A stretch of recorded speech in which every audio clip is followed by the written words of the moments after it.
इस flight attendant को उसकी कॉलीग ने जानबूझकर मेल कैप्टन के कमरे में धकेल दिया और फिर कमरे का दरवाजा बाहर से बंद कर दिया, जिससे वो पूरे दिन के लिए फंसी रही। कॉलीग ने यह सब सिर्फ एक स्कैंडल बनाने के लिए किया ताकि कैप्टन उसे नापसंद करे और उसे निकाल दे। जब लड़की ने देखा कि वो अपनी कॉलीग द्वारा लगाए गए जाल में फंस गई है, तो उसे अपनी किस्मत के आगे कोई चारा नहीं दिखा, इसलिए उसने कैप्टन के बिस्तर पर सोने का फैसला किया। अचानक देर रात काम से थका हारा कैप्टन घर लौटा। जैसे ही वो आया, उसने बिस्तर पर लेटने के बाद लड़की को नहीं देखा। इस तरह दोनों पूरी रात एक ही बिस्तर पर सोते रहे। सुबह होते ही उस खतरनाक कोलीग ने ये घटना अपने नेता को रिपोर्ट की, जो गुस्से में ऑफिस की ओर बढ़े। वहीं दूसरी ओर लड़की भी बिस्तर से उठी और अचानक उसने एक आदमी को अपने पास पाया। उसने तुरंत उसे बिस्तर से नीचे धक्का दे दिया। जैसे ही कैप्टन ने पलटकर मुंह किया, दोनों ने एक दूसरे को पहचान लिया। ये पता चला कि वे हाल ही में शादीशुदा जोड़े थे। कुछ दिन पहले कैप्टन की मां अपने बेटे के लिए एक अच्छी दुल्हन खोजने के लिए एक मैच मेकिंग इवेंट में आई थी, लेकिन जैसे ही वो इवेंट में पहुंची, उसे एक धोखेबाज ने निशाना बना लिया। धोखेबाज ने देखा कि मां सतर्क नहीं है और उन्हें एक ऑनलाइन डाउनलोड की गई तस्वीर दिखाकर उसे बहुत पसंद करवा दिया। फिर धोखेबाज ने कहा कि उसके पास और भी बेहतर ऑप्शन है, लेकिन इसके लिए 99,800 रुपए का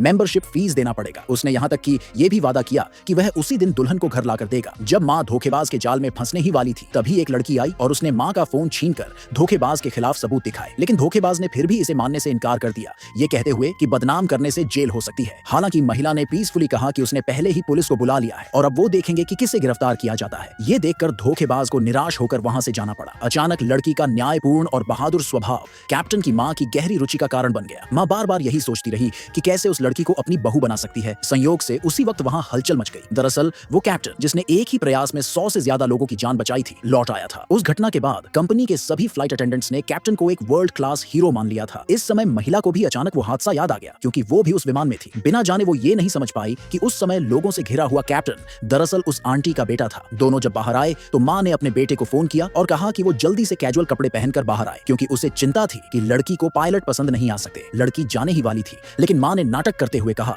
कि उसकी तबीयत ठीक नहीं है। इस पर दयालु लड़की मां के पास रुक गई। जल्द ही कैप्टन उनके पास सिक्योरिटी गार्ड की यूनिफॉर्म में आया। मां ने शिकायत करते हुए कहा कि वो मरने वाली है और उसकी एक ही इच्छा है कि उसे बहू मिल जाए। फिर उसने पूछा कि क्या लड़की उसके बेटे से शादी करेगी। लड़की ने पास खड़े आदमी की ओर एक नजर डाली और आंटी को जल्दी हॉस्पिटल ले जाने के लिए बिना हिचकिचाए हाँ कह दिया। हालांकि कार में बैठते ही मां हॉस्पिटल नहीं गई, बल्कि सीधे सिविल अफेयर्स ब्यूरो ले गई। इस तरह से दोनों ने मिलकर 1 घंटे से भी कम समय में शादी कर ली और अपना सर्टिफिकेट हासिल कर लिया। शादी के बाद कंपनी से फोन आया कि लड़की अपना इंटरव्यू मिस कर चुकी थी, इसलिए फोन रखकर लड़की जल्दी से कंपनी की ओर दौड़ी। वहां उसका अपने एक्स बॉयफ्रेंड और एक चालाक महिला से सामना हुआ।